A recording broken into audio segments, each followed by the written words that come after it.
রবিবার মেখলিগঞ্জ বিধানসভার উচুলপুকুরি অঞ্চলে ২৬ নং বুথে বুথ সম্মেলন অনুষ্ঠিত হল।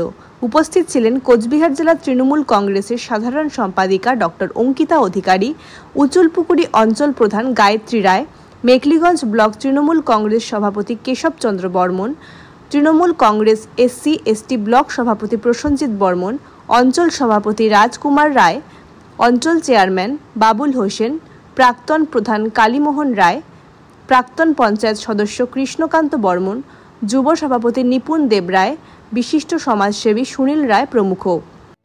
এবং আজকে বলতে গেলে প্রচন্ড গরম নেই, প্রচন্ড দাবদাহে আপনারা অনেকক্ষণ ধরে অধীর আগ্রহে বসে আছেন এবং এক এক করে সকল গুরুজনেরা অত্যন্ত মূল্যবান বক্তব্য আপনাদের সকলের সামনে উপস্থাপন করেছেন। এবং আজকে মেখলিগঞ্জ ব্লকের উচুলপুকুরি অঞ্চলের ২৬ নম্বর বুথে যে বুথ সম্মেলন, সকলেই জানি যে এই সম্মেলন বক্তব্য রাখা হবে আপনাদের সামনে এবং তারপরে যেটা মেইন যেটার জন্য এই যে আজকে আপনারা সবাই অধীর আগ্রহে অপেক্ষা করে আছেন, শুধুমাত্র বক্তব্য শুনবো নয়, খাওয়া দাওয়া এবং রান্না হচ্ছে পাশে এবং এই খাবারের গন্ধ আমাদের সবার কাছে আসছে।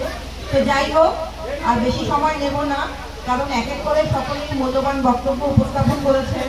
এবং আজকে এই সভামঞ্চে উপবিষ্ট রয়েছেন এই সভা সম্মানীয় সভাপতি কাকুকে অনেক প্রণাম এবং অনেক ভালোবাসা জানাই।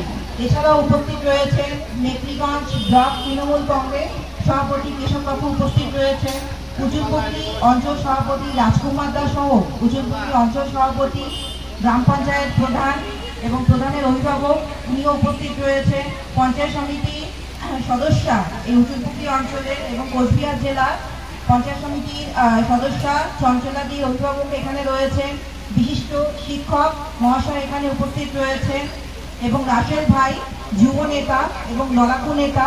রাসেল ভাই প্রতিটা অনুষ্ঠানে বলতে গেলে সম্মেলন হোক বা যে কোনো অরাজনৈতিক যে সমস্ত প্রোগ্রামেও বিভিন্নভাবে সর্বদা মানুষের সাথে থাকে এবং মানুষের সেবায় রাসেল সর্বদা রয়েছে। আপনারা সবাই ওকে আশীর্বাদ করবেন, রাসেল যাতে অনেক দূর এগিয়ে যায়, ওর উজ্জ্বল ভবিষ্যৎ আমরা সকলেই কামনা করি। এছাড়াও অন্যান্য নেতৃবৃন্দ রয়েছেন, আমি আর এক এক করে নাম নিচ্ছি না। অঞ্চল চেয়ারম্যান উপস্থিত রয়েছে এবং সামনের দিকে আপনারা মা বোনেরা রয়েছেন, বয়োজ্যেষ্ঠ কাকু জেঠুরা রয়েছেন, সবাইকে আমার অনেক প্রণাম এবং ভালোবাসা জানাই।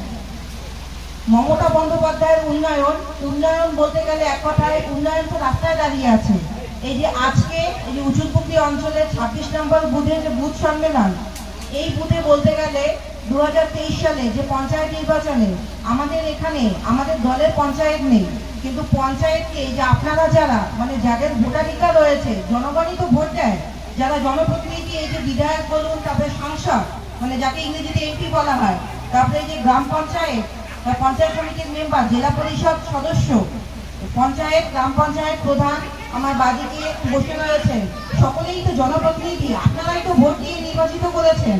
আপনাদের হাতেই ক্ষমতা, আপনারাই ভোট দিয়ে গণতান্ত্রিক দেশে আপনাদের হাতে, আপনারাই হলেন ক্ষমতার উৎস। কিন্তু আজকে এখানে আমাদের পঞ্চায়েত না থাকার ফলে কি হচ্ছে, এই যে স্কলারশিপ অনলাইন, এখন সবকিছুতে অনলাইন ফর্ম ফিল আপ, স্কলারশিপের সামান্য একটা স্কলারশিপের ক্ষেত্রে সেই পঞ্চায়েতকে আমরা পঞ্চায়েতের হয়তো সই লাগবে, সেখানে পঞ্চায়েতকে আমরা পাই না, তাই তো? পঞ্চায়েতকে আমাদের চোখের সামনে পাওয়া যায় না। কিন্তু আমাদের যিনি সর্বাধিনায়ক মাননীয় অভিষেক বন্দ্যোপাধ্যায়কে আমরা সকলেই চিনি, সকলেই জানি। অভিষেক বন্দ্যোপাধ্যায় উনি সবসময় সর্বদা একটি কথা বলে থাকেন যে রাজনীতির মধ্যে যে নীতি কথা, সর্বদা আমরা জনগণের সাথে থাকবো।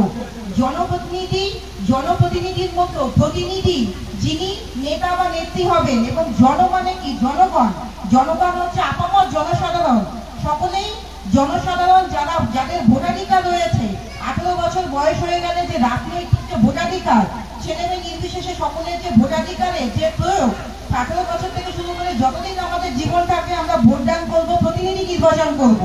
কিন্তু তারপরেও এই যে এই বুথে যে আমাদের পঞ্চায়েত নেই, তার দরুন আমরা কি দেখতে পাচ্ছি, উন্নয়ন তো হচ্ছে না এবং সামনের দিকে রাস্তার উন্নয়ন নেই।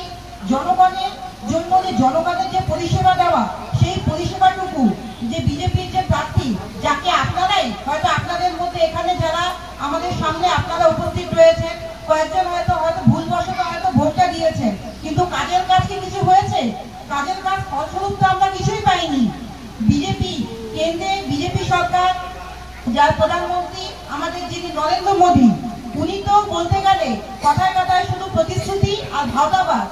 এই যে সামনে আমাদের 21শে জুলাই, আমরা সকলেই অভিভূত এবং সকলেই জানি যে 21শে জুলাই শহীদ স্মরণে ধর্মতলা চলো, প্রতিবারের ন্যায় এবারও এই যে শহীদদের স্মরণে আমাদের মাননীয় মুখ্যমন্ত্রী মমতা বন্দ্যোপাধ্যায়, জনদরদী নেত্রী মমতাময়ী মায়ের নেতৃত্বে দুটি প্রধান কর্মসূচি কলকাতা, আমাদের পশ্চিমবঙ্গের রাজধানী শহর কলকাতায়